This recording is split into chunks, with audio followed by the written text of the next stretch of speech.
Kesuksesan MU merengkuh trofi perdana usai sekian purnama puasa gelar membuat fans pun semakin yakin akan proses bersama Ten Hag. Ya, selain trofi, Ten Hag juga bisa dibilang berhasil dalam merekonstruksi Manchester United yang dalam beberapa musim terakhir bobrok sebobrok-bobroknya. Tentu saja semua itu dilakukan Ten Hag dengan cara yang tak mudah, sebab menangani klub sebesar MU jelas berbeda dengan tim seperti Ajax. Sempat terpuruk di 2 laga awal Premier League, namun kini Ten Hag berhasil membawa MU menjadi tim yang masih bersaing di 4 kompetisi berbeda, di mana 1 sudah mereka menangkan. Lantas apa aja sih yang sudah dilakukan Ten Hag dalam membangun era baru di Manchester United?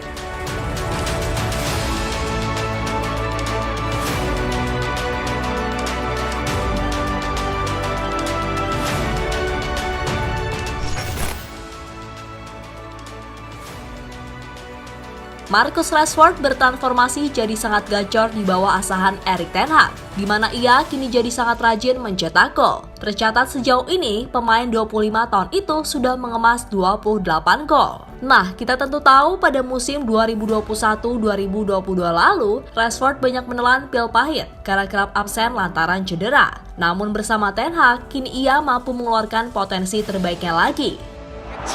It's Rashford driven wide. Rashford! He's beaten Karius. Rashford scores, and there's no one better in Europe right now. Karius could not keep it out. Marcus Rashford scores, and United have got 2 quick-fire goals.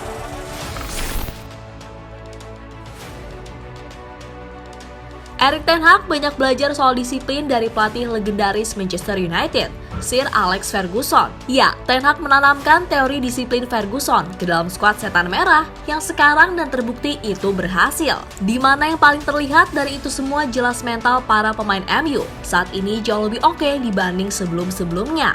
Yang ingin saya bawa adalah budaya standar tinggi, nilai-nilai, akuntabilitas, dan transparansi. Jadi sejujurnya, itulah nilai-nilai kami yang ingin saya atur dan kendalikan, baik internal maupun eksternal dengan media dan fans, ujar Ten Hag kepada MU TV.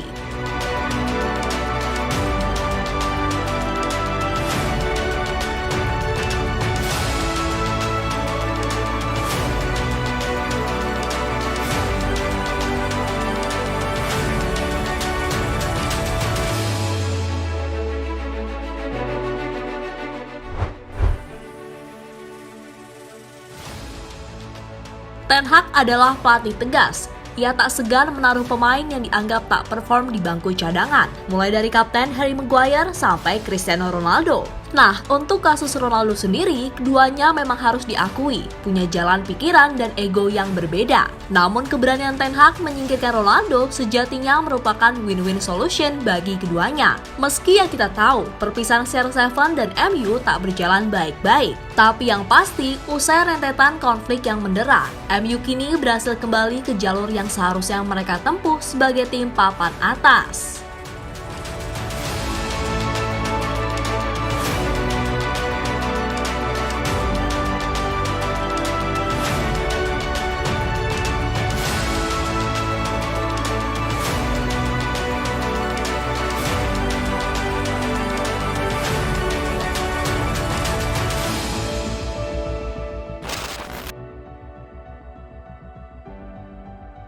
Pada bursa transfer, United tercatat mengeluarkan kurang lebih 220 juta euro untuk membeli pemain. Mulai dari Lisandro Martinez, Tyrell Malacia, Casemiro, Anthony hingga Marcel Sabitzer, dan Wout Weghorst dengan status pinjaman. Eriksen juga termasuk baru, namun ia masuk secara gratis. Akan tetapi terlepas dari itu semua, sejauh ini para pemain anyar tersebut mampu tampil sesuai yang diharapkan. Karena ya bagaimanapun, Ten Hag tentu tak ngasal beli pemain. Dan ia juga tahu pemain seperti apa yang dibutuhkan dalam sistemnya.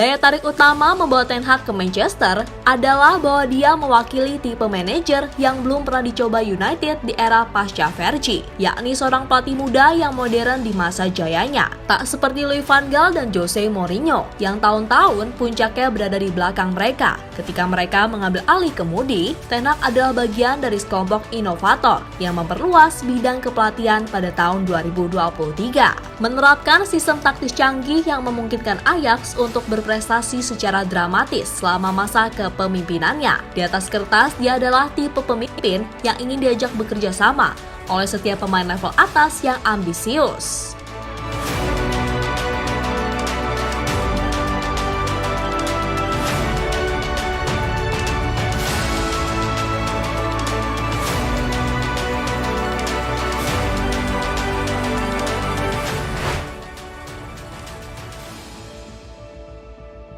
Erik ten Hag sangat fleksibel dalam mengaplikasikan strateginya di tim. Dia tak terpaku dengan skema dasar. Pelatih asal Belanda itu tidak langsung mengubah gaya main Manchester United secara frontal. Namun secara perlahan, perubahan itu mulai terlihat. Ya, kendati dikenal pelatih yang identik dengan bola-bola pendek semasa di Ajax. Namun saat di MU, ia tak melulu melakukan itu.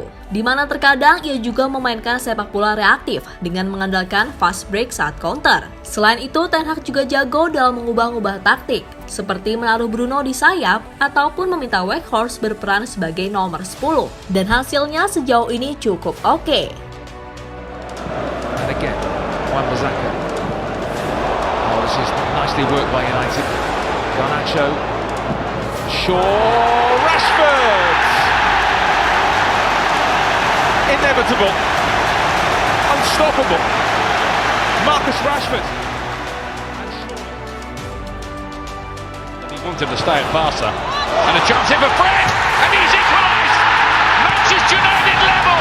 An unlikely source. But a big, big goal.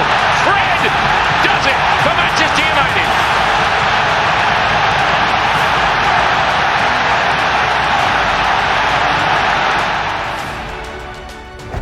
Ya, kendati kini dibilang sukses, tentu masih banyak hal yang harus dibenahi oleh sang menir. Namun bagaimanapun perjalanan masih sangat panjang dan proses masih terus berjalan.